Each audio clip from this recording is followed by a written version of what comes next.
ఏంది లిఫ్ట్ కావాలి. లిఫ్ట్ లో మెట్లో ఇది పెళ్లి బస్సు రూట్ బస్సు అనుకున్నా. ఎవరిని పడతాను ఎక్కించుకోనికి? అన్నా నీ బస్సు అన్నా, దా ఎక్కన్నా దా.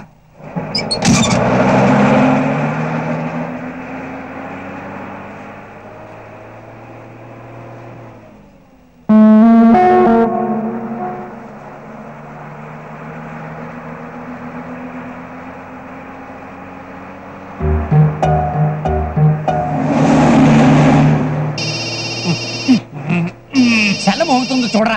మీదే నాదా? హలో హలో, ఎవరండి? వినపట్లేదు. తాయారు నువ్వా? వచ్చేస్తున్నావే. సంభావన సంభావన నీ పిన్నా కూడా, అందుక ఫోన్ చేసావు నువ్వు? కారు బొక్క. ఎందుకంటా ఏమిటి? మగ పెళ్లి వారికి ఆడపిల్లి వారికి అభిప్రాయ భేదాలు వచ్చి చివరి నిమిషంలో పెళ్లి చెడిపోయి వెనక్కి వచ్చేస్తున్నాం. ఉన్నది ఒక్కటే బస్సు, దాంట్లోనే వచ్చేస్తున్నాం.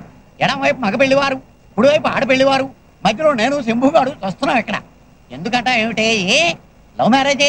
లవర్స్ ఇద్దరు విడిపోకూడదని రూల్ ఏమన్నా ఉందేమిటి? ఎలా విడిపోయారంట ఏమిటి? Silly matter.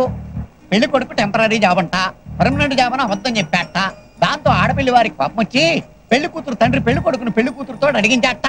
పెళ్లి కూతురు 10 మందిలోనూ నన్ను ఇలా అడుగుతుందా అని చెప్పేసి అబ్బాయి అహం దెబ్బతింది. Ego problem. ఆడపిల్లి వారు ఇలా అవమానిస్తారనే బాధతో మేము వాళ్ళని అవమానించడమే, వాళ్ళేమో పరువు తీశారు.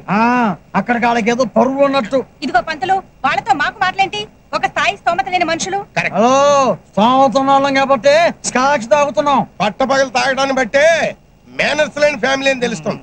ఇదిగో డ్రైవరు, బస్సు పోయే లేచి పారేస్తా. ఏంటి వేసేది?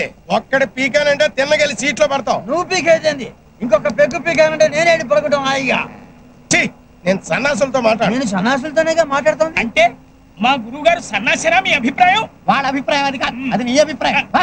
తాగుబోతు సన్నాసులతో అసలు మాట్లాడు. మేము తాగుబోతులమే కానీ పెళ్ళానికి భయపడేంత సన్నాసులం కాదు. నన్నంత మాట అంటావా? చూసావా ఎంత మాట అన్నాడో నిన్ను. ఏంటి ఇందాక నుంచి చూస్తున్నా తెగ రెచ్చిపోతున్నా?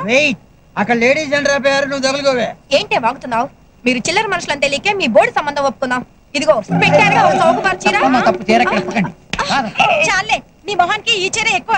అమ్మా అయిందేదో అయిపోయింది, మీరు కొంచెం ఊరుకోవచ్చు కదమ్మా. నువ్వేంటయ్యా బోడి? నన్ను పట్టుకుని బోడి అంటారా మీరు? బోడి కాకపోతే బొచ్చయ్యా. గురువు గారు బొచ్చు కంటే బోడే బెటరు. అలాగా? అందరికి వినపడలేదు, గట్టిగా చెప్పరా. ఏమండోయ్, ఇది వినండి. మా గురువు గారు బొచ్చు కాదు బోడే. అమ్మా పెళ్లి కూతురు అయ్యిందేదో అయ్యింది. ఆ పెళ్లి కొడుకుతో ఇంగ్లీష్ లో సారీ అన్న మొక్క చెప్తే సరిపోయేది కదా. చేసినంత చేసి సారీ చెప్పారట. సారీ. ఇప్పుడు ఇది మాస్టారు, మీరు ప్రేమించి పెళ్లి చేసుకుందాం అనుకున్న అమ్మాయి మిమ్మల్ని 10 మందిలో అవమానించి ఆ తరువాత సారీ అంటే మీరు ఒప్పుకుంటారా? ఒప్పుకోను.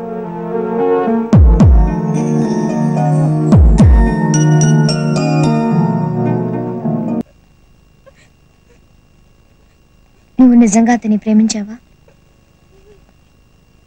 అంత ప్రేమించిన దానివి అతన్ని ఎందుకు అనుమానించావు? నేనేం అనుమానించలేదు, అతనే అబద్ధం చెప్పాడు. సరే, అబద్ధమే చెప్పాడు. ఎందుకు చెప్పాడు? నిన్ను పెళ్లి చేసుకోవాలనే కదా, నిన్ను వదులుకోలేకే కదా. నిజమైన ప్రేమ అందరికీ దొరకదు, అదృష్టం ఉండాలి. అది నీకు దొరికింది. ఉద్యోగం పర్మనెంటా కాదా అన్నది ముఖ్యం కాదు, ప్రేమ పర్మనెంటా కాదా అన్నది చూసుకోవాలి. నా మాట విని వెళ్ళి అతనికి సారీ చెప్పే.